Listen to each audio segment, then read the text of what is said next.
আসসালামু আলাইকুম। ওয়ালাইকুম আসসালাম। কেমন আছো ভাতিজা? অনেক কষ্ট করছো বিদেশে মাটিতে। দেখো আগে একবার তোমার একটা জায়গায় কাজ দিছিলাম, 7-8 মাস কাজ করছো, তোমার একটা ভুলের কারণে তোমার চলে আসতে হয়েছে।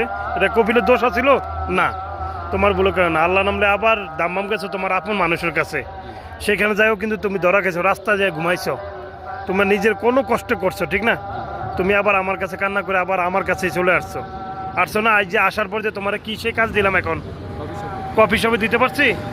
এখন কপিল কি বলছে, কোচে 1 সপ্তাহ তোর কাজ দেখবো, মিয়া হইলে তোর কপালা করে লাইবো, তোর মেহানা গাইয়ের করবো, তোর বলো দিয়ে কাট বানাইবো, সব কিছু যেটা আছে বলো দিয়ে কাট এটাও ক্যান্সেল। ঠিক আছে কইছি নি?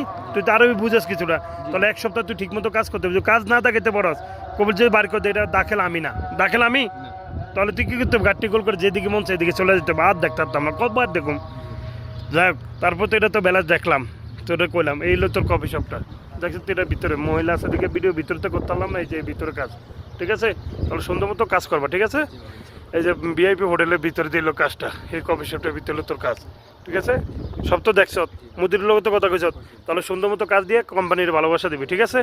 ওকে, ভালো থাকবি। আসসালামু আলাইকুম। সবার তো দোয়া স্যার।